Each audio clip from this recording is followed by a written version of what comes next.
नमस्कार, मैं मनीष स्वागत कर रहा हूं आपको अपने इस यूट्यूब चैनल पे। दोस्तों, कल आपके आरपीएफ के जो चीज़ें वायरल हुई उस पे हम बात करेंगे और उस पे बहुत सारे कमेंट आए उस पे भी बात करेंगे।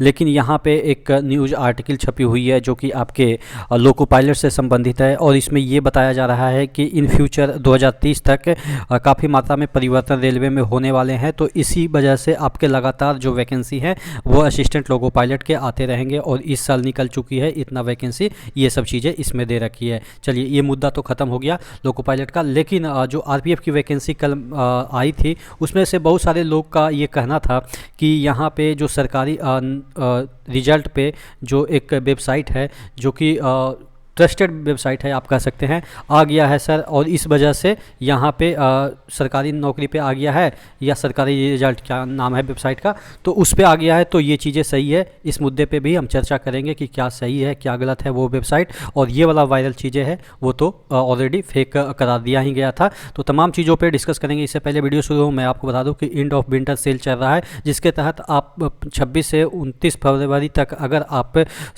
जो इस टेक्स्ट बुक पास को खरीदते हैं तो आपको ईयरली जो पास का जो दाम था वो 699 से घटा के 351 किया गया है, और year Manish coupon code use करेंगे तो 12% का एक्स्ट्रा डिस्काउंट मिल जाएगा। जितने भी अभी एग्ज़ाम रेलवे के होंगे सभी इसी के मॉक टेस्ट से प्रश्न आते हैं, लगभग 80% प्लस, और पिछली साल तकरीबन लाख प्लस बच्चों का सिलेक्शन रेलवे में टेक्स्ट बुक ने दिया है। तो नीचे डिस्क्रिप्शन बॉक्स में इसका लिंक दिया है, वहाँ से जल्दी ग्रैब कर लीजिए, और जैसे ही आपका सिलेक्शन होता है ये भी पैसा आपको रिफंड कर दिया जाएगा। तो नीचे डिस्क्रिप्शन बॉक्स में लिंक दिया हुआ है। तो मैं बात कर रहा था, सबसे पहले इस कमेंट पे आ जाते हैं कि सरकारी रिजल्ट पे शो कर रहा है तो ये जो चीज़ें हैं वो ऑथेंटिक है। देखिए, सरकारी रिजल्ट या सरकारी नौकरी की जो भी वेबसाइट है, मैं आपको मतलब बता देता हूँ, आप थोड़ा सा भोले भाले हैं इसलिए आपको लगता है कि सरकारी नाम रख देने से वो चीज़ें सरकारी हो जाती है। अगर अपने आप का नाम हम डीएम रख दे तो क्या हम किसी जिला अधिकारी बन जाए किसी ज़िले का? तो ऐसा नहीं है ना। तो कहने का मतलब ये है कि नाम रखने से कोई वेबसाइट सरकारी नहीं हो जाता है। आपको सरकारी वेबसाइट और प्राइवेट वेबसाइट में अंतर समझने में आना चाहिए। अगर किसी भी वेबसाइट का डॉट लास्ट में देखिएगा GOV है तो वो वेबसाइट क्या है? सरकारी है।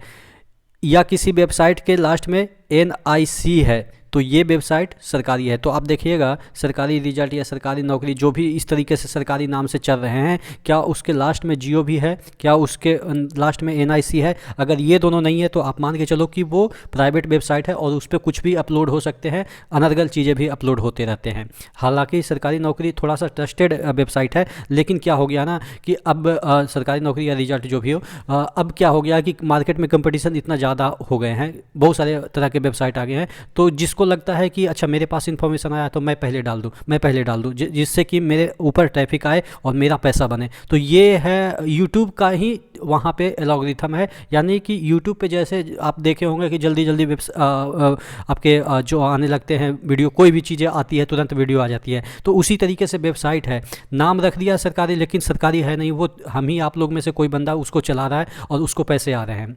तो ये आप मान के चलिए कि जितने भी सरकारी नाम से चल रहे हैं सरकारी सरकारी सरकारी, तो जब तक GOV नहीं लगा है, जब तक NIC नहीं लगा है उस वेबसाइट के लास्ट में, तब तक जैसे लगाते हैं ना फलाना.com, तो उसी तरीके से फलाना.GO भी लगेगा तभी ये सरकारी होगा। बात समझ में आ गई? कॉम वाला जितने भी है कॉमर्शियल वेबसाइट है, इससे पैसे अर्न किए जाते हैं या पैसे बनाए जाते हैं आप कह सकते हैं। तो या बहुत सारे .org लगा रहता है, तो ये सब जो आपके हैं वो प्राइवेट वेबसाइट है। अब बात कर लेते हैं कि कितनी वैकेंसी आपकी आएगी। बात समझ में आ गई? तो अब बात कर लेते हैं कि आरपीएफ की कल जो वैकेंसी आई थी, हालांकि वो फेक थी और इसमें दिखाया गया था 4660 वैकेंसी। क्या इतना ही वैकेंसी आएगी? हालांकि बनाने वाले ने भी दिमाग लगाया है कि अगर पिछली बार 9, 10, 11 हज़ार के अराउंड में आए थे तो इस बार उससे आधा आएंगे, क्योंकि वैकेंसियाँ हमेशा कम आ रही है। तो देखिए, चूँकि आरपीएफ की वैकेंसी बीच में ना कोई प्रमोशन से भरी जाती है और ना ही कोई तिक्रम से, मतलब कि होता है ना कि चलो ग्रुप डी वाले से भर देते हैं, ऐसा कुछ नहीं होता है। तो कहने का मतलब ये है कि आरपीएफ की वैकेंसी शुरुआती 18 में आई थी और 18 के बाद हो गई 18, 19, 20, 21, 22, 23 और 24 तो लगभग रिक्रूटमेंट होते होते ख़त्म ही हो जाएंगे।